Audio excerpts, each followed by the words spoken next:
Hi friends, welcome to my vlog. ನಾನಿವತ್ತು ಢೋಕ್ಲಾ ಮಾಡೋದು ಹೇಗಂತ ತೋರಿಸ್ತಾ ಇದ್ದೀನಿ ನೋಡಿರಿ. ಈ ರೀತಿ ನಾನು 2 ಕಪ್ಪಷ್ಟು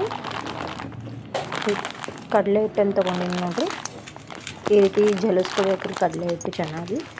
ಅದರೊಳಗಿದ್ದ ದಪ್ಪ ಇದ್ದಿದ್ದು ಕಡಲೆ ಹಿಟ್ಟೆಲ್ಲ ಸೈಡಿಗೆ ತೆಕ್ಕೋಬೇಕು. ಸಾಫ್ಟ್ ಇದ್ದಿದ್ದೆಲ್ಲ ಯೂಸ್ ಮಾಡ್ಬೇಕ್ರಿ ಢೋಕ್ಲಾ ಮಾಡ್ಲಿಕ್ಕೆ. ಈ ರೀತಿ ಜಲಿಸ್ಕೋಬೇಕು ನೋಡಿರಿ. ಇದ್ರೊಳಗೆ ಮತ್ತು ನಾವು ಅರಿಶಿನ ಉಪ್ಪು ಹಾಕ್ಕೋಬೇಕ್ರಿ. ಒಂದು ಸ್ವಲ್ಪ ಹಾಕ್ಕೊಂಡು ಮಿಕ್ಸ್ ಮಾಡಿಬಿಟ್ಟು 1 ಪಾಕೆಟ್ ಈನೋನ್ ಯೂಸ್ ಮಾಡೀನಿ ನೋಡಿರಿ. ನಾನು ಇದ್ರೊಳಗೆ ಅರಿಶಿನ ಮತ್ತು ಉಪ್ಪು ಮತ್ತು 1 ಈನೋ ಪಾಕೆಟನ್ನು ಹಾಕ್ಕೊಂಡೀನಿ ರೀ. ಅದ್ರ ಮೇಲೆ ಒಂದು ಲಿಂಬೆಹಣ್ಣು ಕಟ್ ಮಾಡಿಟ್ಟು ಅದರೊಳಗಿಂದ ಅರ್ಧ ಲಿಂಬೆಹಣ್ಣನ್ನು ನಾನು ಯೂಸ್ ಮಾಡೀನಿ ನೋಡಿರಿ.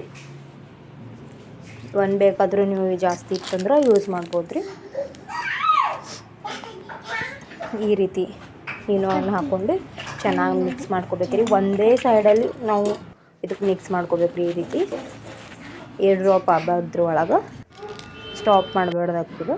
ಈ ರೀತಿ ಪಾತ್ರೆಗೆ ಎಣ್ಣೆ ಹಾಕ್ಕೊಂಡ್ಬಿಟ್ಟು ನಾನು ಇಡ್ಲಿ ಮಾಡ್ತೀನಲ್ಲ ಅದೇ ಪಾತ್ರೆಯನ್ನು ಯೂಸ್ ಮಾಡೀನಿ ಸ್ಟೀಮ್ ಮಾಡೋಕೆ. ಈ ರೀತಿ ಬಟ್ಟಲು ಇಟ್ಟು ನೀರು ಹಾಕಿ, ನೀವು ಸ್ಟ್ಯಾಂಡ್ ಇದ್ರೆ ಸ್ಟ್ಯಾಂಡ್ ಹಾಕ್ಬೋದು ರೀ. ಈ ರೀತಿ ಹಿಟ್ಟನ್ನೆಲ್ಲ ಎಣ್ಣೆ ಹಾಕ್ಕೊಂಡಿರೋಂಥ ಪಾತ್ರೆಗೆ ಹಾಕಿ ಮುಚ್ಚಿಬಿಟ್ಟು ಗ್ಯಾಸ್ನಾಗ ಸ್ಟೀಮ್ ಮಾಡೋಕೆ ಒಂದು 10 ರಿಂದ 15 ನಿಮಿಷ ಇಟ್ಟಿನಿ ನೋಡಿರಿ. 15 ನಿಮಿಷ ಆದಮೇಲೆ ಈ ರೀತಿ super soft and spongy dhokla ready ಐತೆ ನೋಡಿರಿ. ಅದಕ್ಕೆ ತಡ್ಕ ಮಾಡೋಕ್ಕೋಸ್ಕರ ಒಂದು ಪಾತ್ರೆಗೆ 2 ಚಮಚ ಎಣ್ಣೆ ಹಾಕಿಬಿಟ್ಟು ಮೆಣಸಿನ್ಕಾಯಿ ಕೊತ್ತಂಬರಿ ಎಲ್ಲ ಕಟ್ ಮಾಡ್ಕೊಂಡು ಇಟ್ಕೊಂಡಿರಿ ಮೊದಲೇ. ಅದಕ್ಕೊಂದು ಜೀರಿಗೆ ಹಾಕ್ಕೋಬೇಕ್ರಿ. ಒಂದು ಸ್ವಲ್ಪ ಜೀರಿಗೆ ಇಲ್ಲ ಸಾಸಿವೆ ಯೂಸ್ ಮಾಡೀನಿ ರೀ.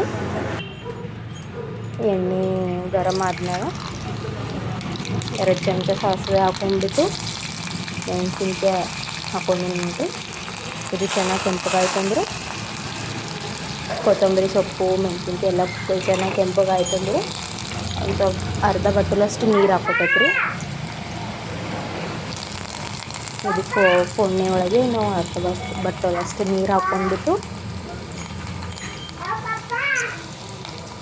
ಅದು ನೀರೆಲ್ಲ ಗರಮ್ ಇರುವಾಗಲೇ ಚೆನ್ನಾಗಿ ಕುದಿಲಕ್ಕಂದ್ರೆ ಆ ಟೈಮ್ನ ನಾವು ಸಾಫ್ಟಾಗಿರುವ ಸ್ಪಾಂಜಿ ಆಗಿರುವಂಥ ಢೋಕ್ಲಾ ಮೇಲೆ ಹಾಕ್ಕೋಬೇಕ್ರಿ. ಢೋಕ್ಲಾ ಗರಮ್ ಇರುವಾಗಲೇ ನಾವು ಇದು ತಡ್ಕ ಹಾಕ್ಕೋಬೇಕಾಗ್ತದ್ರಿ. ಅದು ಚೆನ್ನಾಗಿ ಹೀರ್ಕೋತದ್ರಿ. ಈ ರೀತಿ ಮಾಡ್ಬೇಕು ನೋಡಿರಿ. ಅಲ್ಲಿ ನೋಡಿರಿ ನಾವು ಹಾಕ್ಕೊಳತ್ತೀನಿ ನೋಡೋದ್ರನ್ನ ಗರಮ್ ಆದ ಚೆನ್ನಾಗಿ ಚೆನ್ನಾಗಿ ಅಬ್ಸರ್ವ್ ಮಾಡ್ತಿದ್ರಿ. ಅದಕ್ಕೊಂದು 1 ಚಮಚ ಸಕ್ಕರೆನೂ ಹಾಕ್ಕೊಂಡೀನಿ ರೀ. ಇದಕ್ಕೆ ನೋಡಿರಿ ಎಷ್ಟು ಚೆನ್ನಾಗಿ ಡೆಕೋರೇಷನ್ ಮಾಡಿದಂಗೆ ಕಾಣಿಸ್ತದೆ ರೀ. ಇದಾದ್ಮ್ಯಾಗ ಚೆನ್ನಾಗಿ ನಿಮ್ಗೆ ಯಾವ ಶೇಪ್ ಬೇಕೋ ಆ ಶೇಪಲ್ಲಿ ಕಟ್ ಮಾಡ್ಕೋಬೇಕು ನೋಡಿರಿ. ಸೊ ಢೋಕ್ಲಾ ಹೇಗೆ ಆಗ್ಯದ ಅಂತೇಳಿ ಹೇಳಿರಿ, ಕಾಮೆಂಟ್ ಮಾಡಿರಿ ಫ್ರೆಂಡ್ಸ್. ನನ್ನ ವಿಡಿಯೋನ ಲೈಕ್ ಮಾಡಿರಿ, ಶೇರ್ ಮಾಡಿ, ಸಬ್ಸ್ಕ್ರೈಬ್ ಮಾಡಿರಿ. Thank you.